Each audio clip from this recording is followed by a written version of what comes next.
Hey all, James from TeaDB here, bringing you another Inbetweenisode. So this is going to be a one-off, kind of a weird episode. This is definitely an experiment. So today I am bringing on a 2007 Pu'erh cake that I got for free, and I should say supposedly 2007. So I acquired this tea.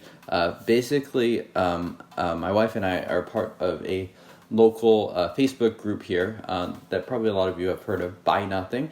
And what basically people do here is they'll give away stuff, or they'll give away stuff to kind of a neighborhood, and people can pick it up, a lot of porch pickup type stuff. So not too dissimilar from Craigslist, but with a little bit of a different feel for it. So my wife notified me that she saw a Pu'erh cake on Buy Nothing pop up, which is pretty unusual. I don't think I've ever seen that before. So as someone that is very into Pu'erh, and also extremely skeptical of the quality of Pu'erh that's going to appear in this sort of context, I was really curious to just check it out. So we put our name in. We were the only people interested in it, believe it or not. And so here I am drinking it. So of course I approached this cake very skeptically, and we can see from the wrapper here that they have attached just about every marketing thing they could. It's a 2007 cake, 357 grams. There's a couple stars here. Meng Hai Xian Bulang Shan Lao Banzhang Kunming Xiao Zuchan Nong Xie Huijian Zhi. So this is a fancy looking wrapper. It says Lao Banzhang on there. I obviously do not think it is Lao Banzhang. And upon opening it, it sort of looks darkish, but not necessarily. I tend to assume these things are going to be ripe and probably of questionable storage. But this tea doesn't brew as dark as I would have thought it would. So we sort of see this color, and it's a lot weaker too. So here I am, steep number 2, and we'll see how this is and see how much of this we want to drink. Cheers.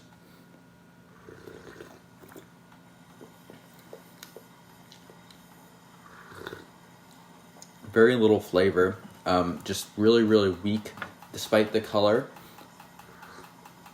Maybe a hint of fruit. There's a little bit of herbaliness to this.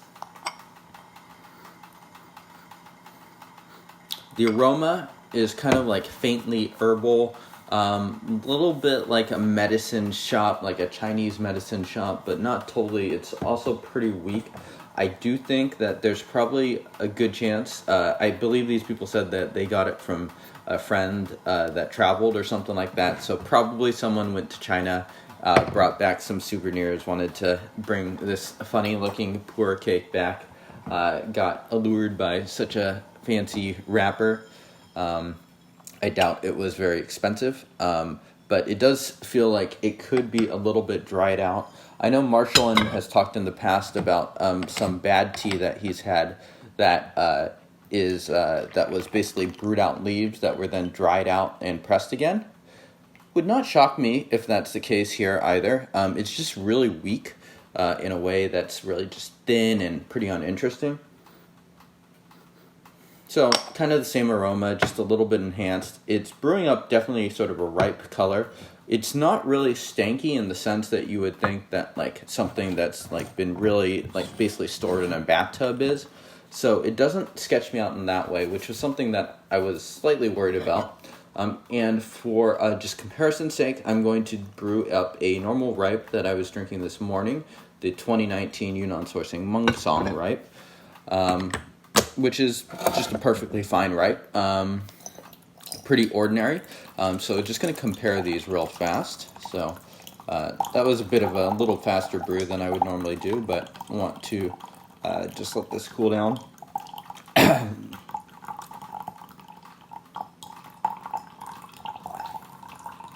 So one reason why I was just curious to try this is just because, buying Pu'erh when you don't know the stuff and you're just getting started is really difficult, and I think it's a really big problem actually. When you just see this thing, it's foreign, just because the casual market is just kind of flooded with a lot of crap. There's crap. If you went to China or Taiwan and didn't know what you were doing, you would probably end up with some tea that's not so great either. But especially in the Western market, going to Chinatown, you're not necessarily guaranteed to get high quality tea or tea that you're going to enjoy. So as someone that's really in the sort of Pu'erh bubble, I think we can sort of insulate ourselves from that, sort of get used to tea that we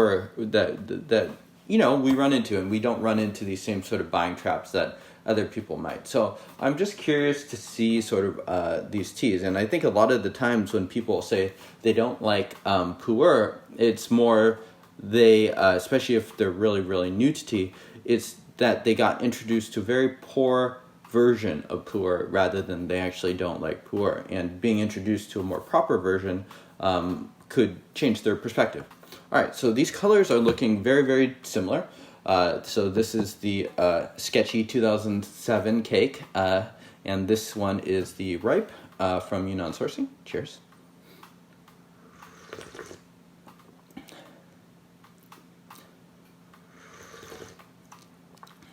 I just don't want to drink this. It is like a little bit of wood, hardly any flavor, thin, just really, really thin, and just hardly any flavor to this. All right, I'm going to take a quick smell of these.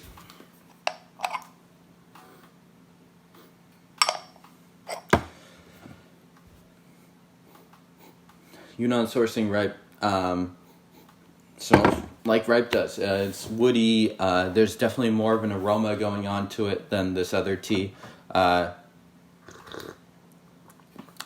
Maybe a hint of fermentedness. I could believe this is definitely Pu'erh, but certainly not anything very good at this point. The leaves are a little bit big. They're not like chopped up terribly finely, but they're bigger, which is a little interesting to me. Some bigger sort of Huangpian looking leaves and mixed in there as well. So yeah, here is the Yunnan Sourcing Ripe.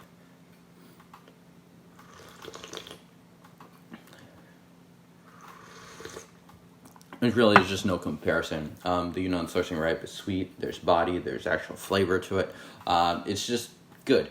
This tea is, it's just bad in the way that it's just thin and really uninteresting. A lot of you have wondered why my ratings tend to be very clustered. It's for me, just the tea that I tend to get exposed to tends to really fit neatly into this sort of range. I don't tend to have like super mind-blowing experiences with a lot of tea that I try that I'd be going to give like a 9.0 rating. So a lot of it just tends to be very clustered. But this tea sort of breaks that cluster just because it is it doesn't come from the same Pu'erh bubble. I'm going to give this a 2.7, which fits into Marco's rating system as a total failure and undrinkable. There's a lot of tea that I end up getting rid of that we get for samples or whatever. Some of it is just things that I'm not necessarily going to drink, but it's perfectly fine tea. And so those teas I'll sometimes give to Denny, or depending on the person, might give it to a friend. And there's other tea that's just a little bit too low quality, but it's good, and most people I think would enjoy it that drink tea, so I'll also give those away. And then there's tea that I wouldn't give away to anyone because it's bad. It's just really bad. This would fit into that category. It's not a good tea. It's bad in a lot of ways. It comes with a really flashy looking wrapper, but this tea probably tells no truths into that wrapper other than to say it's Pu'erh tea. Let me know how you enjoyed this episode, and I will see you guys soon. Cheers.